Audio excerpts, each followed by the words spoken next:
death! Hooray! If you're a Marvel cynic, you might be tempted to sneer at the idea of the studio suddenly getting all trigger-happy and killing off characters left, right, and center, but it's important to remember that the end of Phase 3 sees the culmination of the biggest comic book film event ever. And Infinity War wouldn't exactly be much of a war if there weren't any casualties, eh?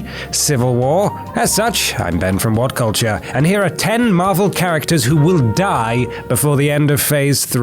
Number 10. Yondu. Guardians of the Galaxy Volume 2 is said to answer the question of Peter Quill's fatherhood with the appearance of Kurt Russell as Ego, the Living Planet, and that probably spells disaster for the character who essentially brought him up in his absence. Yondu the Space Pirate will also be joining the good guys, and nothing says dead meat character like one who sees the error of his evil ways and tries to atone. It'll be a shame too, but he's a goner. Not if you count the gurgling sound. Number 9. ULYSSES KLAUE. Having first appeared in Avengers Age of Ultron, Andy Serkis' vibranium-loving rascal ULYSSES KLAUE is set to return as a secondary villain in Black Panther. And if Marvel's track record is anything to go by, that means he will star in the opening sequence like Crossbones and Baron von Strucker and be all killed up unceremoniously early. If by some miracle he makes it past Act 1, he's not going to buck the trend and appear in multiple Panther movies, so consider him dead as f***. Number 8. Thor. Thor definitely won't die permanently in Thor Ragnarok, even if he does sort of die and end up in Hell to defeat Asgard's new enemy, Hela, but there is a good chance that he will be one of the major casualties when Thanos uses the Infinity Gauntlet. That would fit the fact that Chris Hemsworth's contract is set to run out after Avengers 4. Plus, there's no getting around the fact that he's basically the most expendable of all the Avengers' most powerful characters. The big, muscly idiot, blow raspberry... Number 7.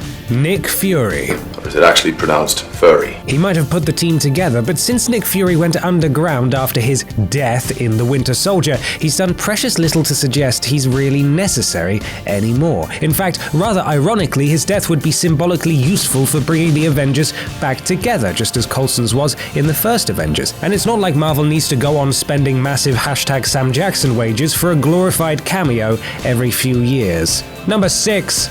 Loki. Having pulled a fast one at the end of The Dark World and pretended that he was dead lol, Loki seems to have reverted to type, mischievously stealing Odin's throne and kicking off the events that lead to Ragnarok and the near destruction of Asgard. At some point though, we know he's going to align with his brother again as per the Doctor Strange post-credit scene, and that means he'll be seeking some forgiveness for his crimes. In storytelling terms, killing him off would be the most fitting resolution to his arc, and since his death was integral to the Ragnarok comic arc, it'd make sense that he won't make it out of the film alive. Number 5. Hawkeye.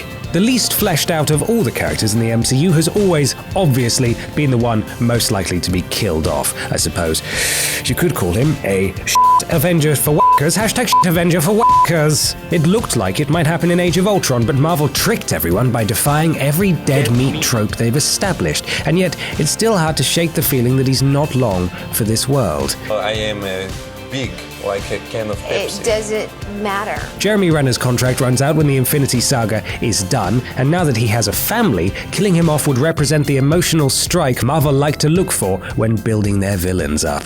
Number 4. Steve Rogers. Chris Evans is another of the big-name actors at Marvel with a rapidly approaching contract end, and while he has spoken about the possibility of extending it, it would still make sense for Captain America to follow his comic book twin and die at the end of a major story arc. He might have survived Civil War, but Cap is now a symbol of heroism on a whole other level after going underground, and his martyrdom would be the smartest way to turn Tony Stark back onto the idea of the Avengers Initiative. Number 3. Groot.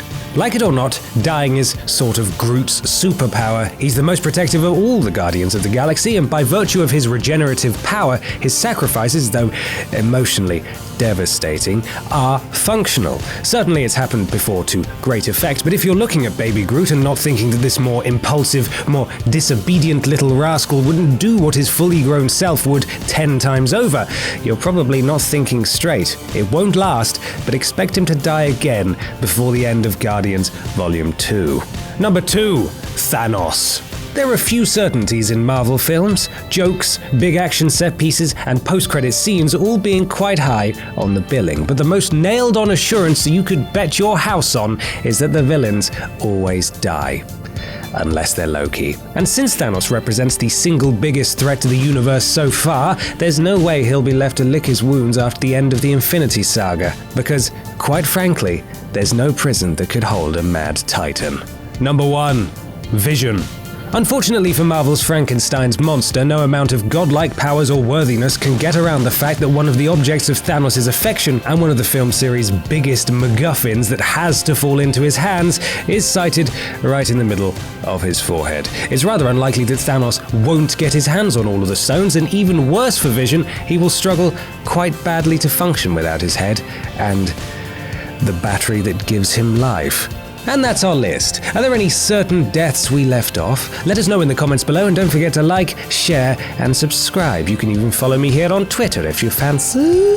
I'm Ben from Whatculture, and thanks for watching.